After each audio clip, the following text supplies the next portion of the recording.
los amparos otorgados por 2 jueces para detener la discusión, el análisis y la votación en la Cámara de Diputados sobre la iniciativa de reforma al Poder Judicial violan la división y el equilibrio entre los poderes, afirmó el presidente Andrés Manuel López Obrador.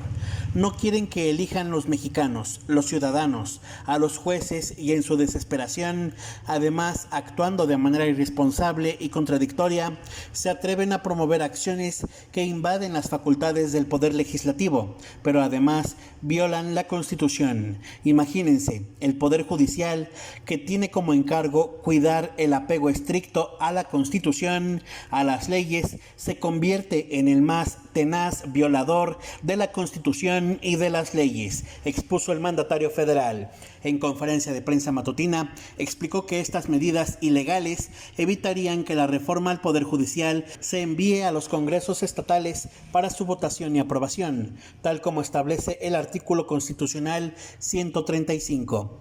Como se trata de una reforma constitucional, no solo se necesita la aprobación de una mayoría calificada en las 2 cámaras de diputados y senadores, sino también se requiere que la mitad más 1 de los congresos locales lo aprueben. Pero esta juez dice, no se envíe a los estados, o sea, pretenden detener el proceso legislativo y para los que son respetuosos de la Constitución, de las leyes, es conveniente que sepan que en la Constitución está establecido que es facultad del Poder Legislativo discutir y aprobar las leyes, de ningún otro poder, abundó.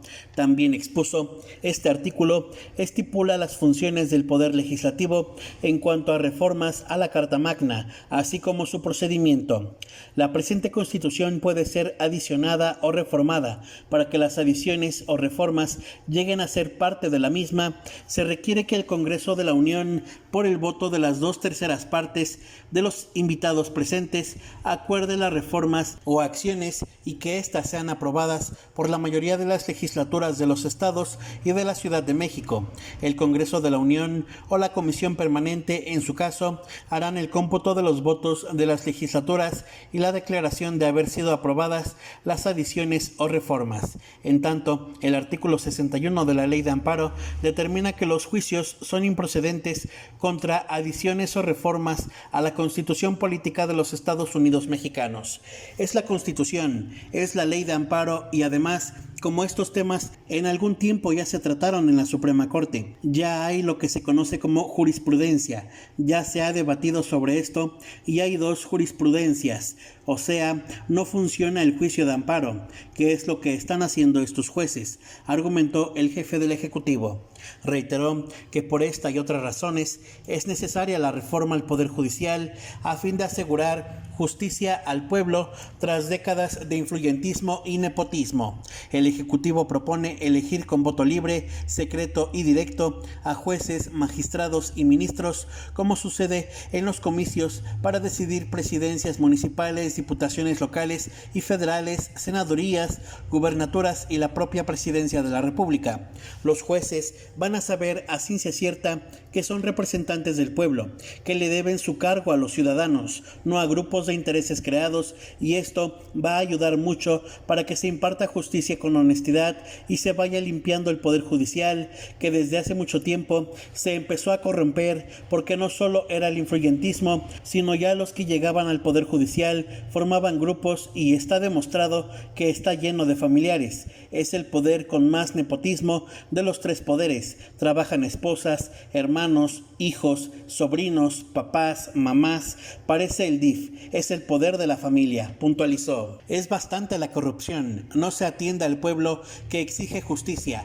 Están nada más para servir a los de la cúpula del poder económico y del poder político y de la delincuencia organizada, agregó. El presidente Andrés Manuel López Obrador aseveró que abogadas y abogados titulados, honestos e íntegros pueden ser elegibles en este ejercicio democrático que pone al centro las decisiones del pueblo, contrario a lo que plantea el bloque conservador. Bueno, ¿qué dicen? No cualquiera puede ser juez. ¿Por qué no si cumple los requisitos? ¿Qué es más complejo ser juez que ser presidente de la República? ¿Y por qué al presidente se le elige o a gobernador de un estado o presidente municipal? Cuestionó. hablan de Estado de Derecho y ese Estado de chueco y ya es asunto no estrictamente jurídico, es un asunto por tratarlo bien político, pero en realidad politiquero, porque ya están metidos ahí personajes de la política, de los partidos opuestos, del conservadurismo, añadió. Recordó que en su sexto y último informe de gobierno convocó a las y los asistentes a una votación a mano alzada sobre la reforma al Poder Judicial. En esta consulta espontánea en el Zócalo de la Ciudad de México, el pueblo se pronunció a favor de elegir entre la ciudadanía a jueces, magistrados y ministros de manera democrática. La gente está muy politizada, muy consciente. La democracia es el poder del pueblo, expresó. El mandatario celebró que las embajadas de Estados Unidos y Canadá en México han asumido una actitud prudente respecto a la discusión de la reforma al Poder Judicial, luego de la pausa en el trato con los diplomáticos Ken Salazar y Graeme Clark, quienes emitieron hace algunos días comentarios injerencistas. El hecho de que ellos ya no estén opinando sobre el tema de la reforma judicial en México lo veo como una política de responsabilidad, de prudencia, porque en efecto ha pasado como una semana y no hay declaraciones sobre el tema, y nosotros celebramos eso porque ese es el propósito, que ningún país extranjero de cualquier signo político, ideológico, intervenga en asuntos que solo corresponden a los mexicanos, porque permitirlo es aceptar que violen nuestra Constitución y que no somos un país libre y soberano. Afortunadamente, han actuado con mucha prudencia después de ese pronunciamiento y espero que las cosas vayan mejorando, planteó el presidente. Óscar Reséndiz para Mezquital al Día.